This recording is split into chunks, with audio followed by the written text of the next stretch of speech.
අපි අද කතා කරන්න බලාපොරොත්තු වෙන්නේ විශේෂයෙන්ම මේ ප්‍රජාතන්ත්‍රවාදය කියන්නේ කුමක්ද කියන එකයි. ප්‍රජාතන්ත්‍රවාදය අපේම අපි ගරු කරන එහෙම නැත්නම් සුවිශේෂී ලේඛකෙක් වශයෙන් ඉතාමත්ම ගෞරවනීය ලේඛකෙක් තමයි මාර්ටින් වික්‍රමසිංහ මහත්මයා. එතුමාගේ 1930 ගණන් වල ලියපු පොතක කියනවා ප්‍රජා ප්‍රභූත්වය තමයි ප්‍රජාතන්ත්‍රවාදයට නම කියන එක. අත වශයෙන්ම අපිටත් මේක සරලව තේරුම් ගන්න පුළුවන් වෙන්නේ ඔන්න ඔය විදිහේ තේරුම් ගත්තොත් වටහා ගත්තොත් විතරයි.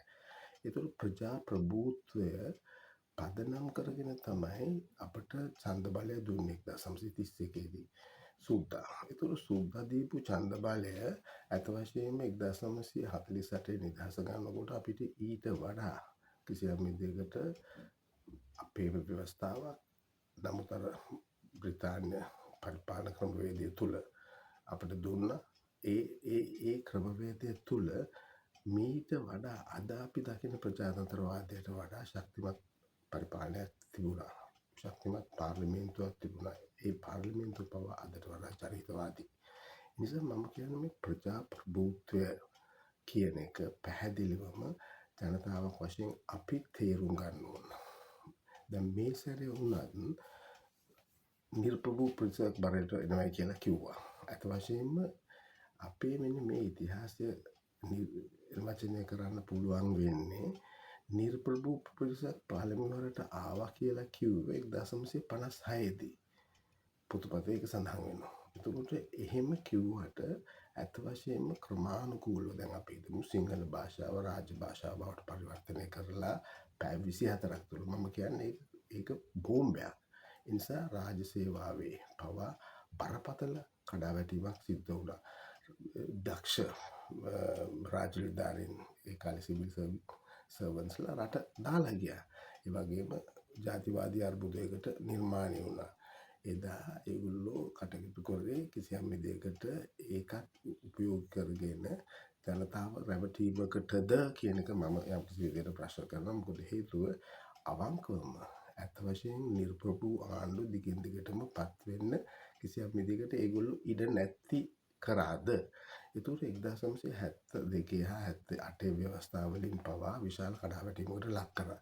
එවැනි කඩාවැටීමකට ලක් කරලා අද සිද්ධ වෙලා තියෙනවා මම කියන්නේ මේක පරිපාලනයක් කරන්න බැරි රාජ්‍ය පරිපාලනයක් කරන්න බැරි රටක් බවට පත් කරලා තියෙනවා. ඒ මොකද හේතුව 1978 ව්‍යවස්ථාව හරහා අධිකරණයට මේ ගල් ගැහුවා.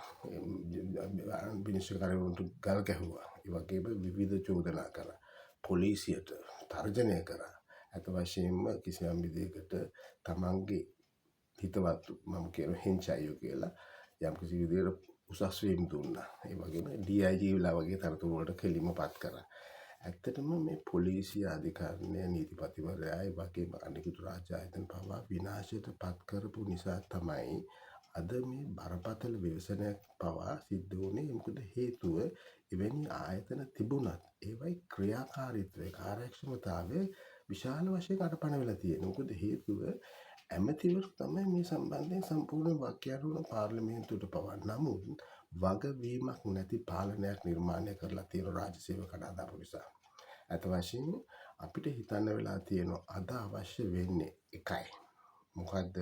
නිසි වගවීමක් සහිත ප්‍රජා ප්‍රභූත්වය සහිත පරිපාලනයක්. හැබැයි ඒක මේ විදිහට කරන්න බෑ.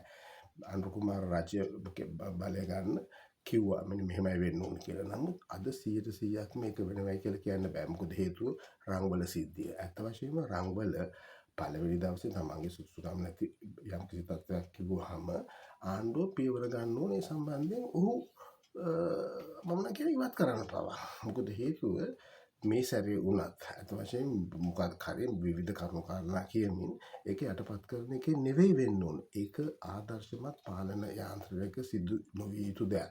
ඔවැනි දේවල් විශාල වශයෙන් සිදු වෙච්ච නිසා තමයි අද මේ තත්ත්වය මේ රටපත් වෙලා තියෙන්නේ. ඒ නිසා අපි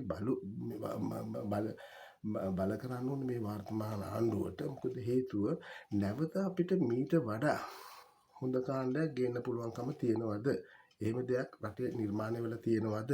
ඇත්ත වශයෙන් නිර්මාණය කිරීමත් පහසු කාර්යයක් නොවේ.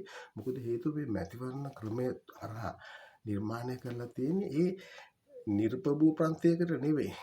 අඩු ගානේ ඒ ව්‍යාජ කොටසක් හෝ එහෙම නැත්නම් ඒ පෙනී කොටසකට හෝ ඇත්ත වශයෙන්ම විවිධ ආධාර ඒ වගේම ඒ ශක්තිය ලබා දෙන මැතිවරණ හරහා වලට යන්න විශේෂයෙන් කප්පංගේ වල ඒ වගේ සිස්ටම් එකක මේක අර ඇමරිකාවේ දැන් කියනවා ඒකට හඳුන්වලා දීලා තියෙනවා මම මේක පොඩ්ඩක් කියන්නේ මේ සමහර වෙලාවට ව්‍යාපාරිකයෝද මේ රටවල් පාලනය කරන්නේ. එහෙම නැත්නම් වෙන බලගතු වෙන සංවිධානද. ඒක වෙනම කතාවක්. එතකොට අපටත් යම්කිසි පැහැදිලි නිගමනයකට යන්න වෙනවා.